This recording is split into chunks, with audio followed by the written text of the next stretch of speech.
Hi friends, మీ అందరికి తెలిసే ఉంటుంది. అమ్మవారి జాతరలో కానీ తిరునాళ్ళలో కానీ కొంతమంది ఆడవాళ్ళకి పూనకాలు వస్తుంటాయి. అంటే దేవుడు వాళ్ళ ఒంట్లోకి వస్తారని చెప్తూ ఉంటారు. సో ఈ రోజు ఈ వీడియోలో అసలు ఈ పూనకాలు ఎంతవరకు నిజం, ఇది అబద్ధమా నిజమా, ఎందుకు ఈ పూనకాలు ఎక్కువగా ఆడవారికి వస్తాయి, సైన్స్ ఏమని చెప్తుంది, ఇందులో యాక్టింగ్ ఏమైనా ఉందా? సో ఇలాంటి ఎన్నో ఇంట్రెస్టింగ్ క్వశ్చన్స్ కి ఈ రోజు మన ఈ వీడియోలో సమాధానం తెలుసుకోబోతున్నాం. ముందుగా అసలు పూనకాలు అంటే ఏందో తెలుసుకుందాం. పూనకాలు అంటే మన బాడీలో జరిగే వైబ్రేషన్స్. ఇంకా బాగా చెప్పాలంటే మీకు ఎగ్జాంపుల్ చెప్తాను, వినండి. మనం వినాయక చవితి పండగ అప్పుడు మన ఇంటి దగ్గర డీజే పెడుతూ ఉంటారు.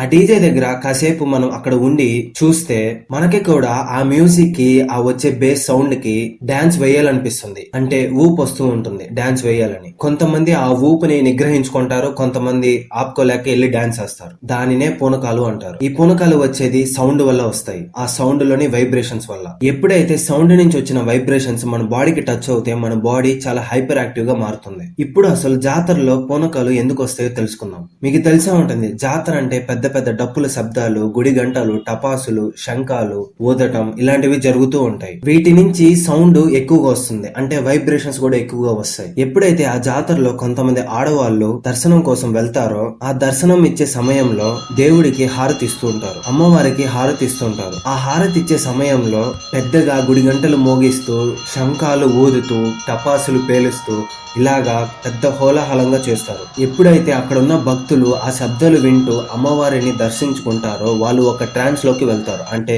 ఒక ఊహలోకి వెళ్తారు. ఎప్పుడైతే వాళ్ళు ఆరాధించే అమ్మవారు గంభీరంగా కనిపిస్తూ ఉంటుందో వాళ్ళకి అప్పుడు పూనకాలు వస్తాయి. ఆ సమయంలో వాళ్ళ సంతోషం అనేది చాలా పీక్స్ లో ఉంటుంది, అంటే చాలా ఎక్కువగా ఉంటుంది. మీకు ఇంకా బాగా ఎక్స్ప్లెయిన్ చేయాలంటే ఒకటి చెప్తాను, వినండి. ఎగ్జాంపుల్, ఒక ఆంటీ ఉంది. ఆ ఆంటీకి ఎవరూ లేరు, చాలా కష్టపడుతూ ఉంది, ఒంటరిగా బతుకుతూ ఉంది. ఆమె దేవుడే నాకు దిక్కు అన్నట్టుగా బతుకుతుంది. ఆమెకి అమ్మవారు ఒక అమ్మలాగా భావిస్తూ బతుకుతూ ఉంది. అలాంటి ఆమె గుడికి వచ్చి అమ్మవారిని దర్శించుకునేటప్పుడు, ముఖ్యంగా ఇటువంటి జాతర సమయాల్లో ఎప్పుడైతే ఈ పెద్ద పెద్ద శబ్దాలు, గుడి గంటలు, టపాసులు, డప్పులు శబ్దాలు మోగిస్తూ ఆరతి ఇస్తారో ఆమెకి ఎక్కడ లేని సంతోషం వస్తుంది. ఎప్పుడైతే ఆమె సంతోషం పీక్స్ లోకి వెళ్ళిపోతుందో అప్పుడు ఆమెకి పూనకాలు వస్తాయి.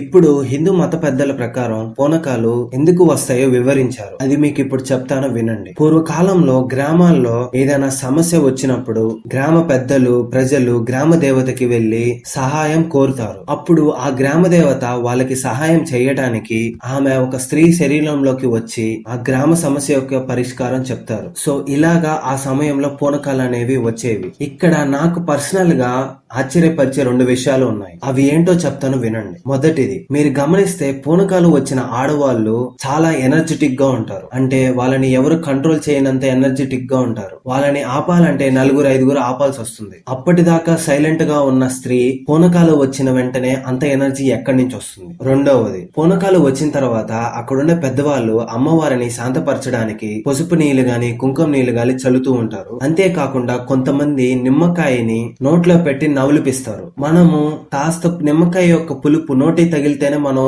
రకరకాలుగా ఫేస్ పెట్టేస్తాం. అలాంటిది ఒక ఫుల్ నిమ్మకాయ నోట్లో పెట్టి నవ్వులి పెట్టినా కానీ వాళ్ళ నుంచి ఎటువంటి రియాక్షన్ అనేది ఉండదు. నేను ఇక్కడ పూనకాలు పూర్తిగా నిజమని నేను చెప్పట్లేదు. ఈ పూనకాలు రావడం, అమ్మవారు రావడం ఇదంతా 50% వరకు నిజమని నేను చెప్తాను.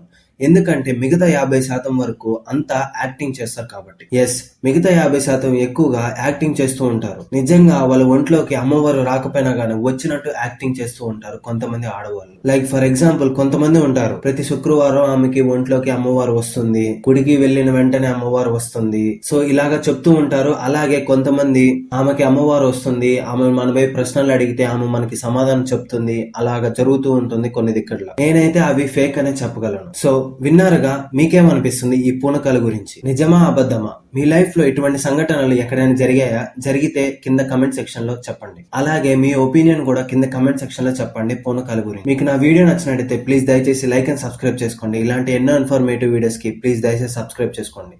Bye bye.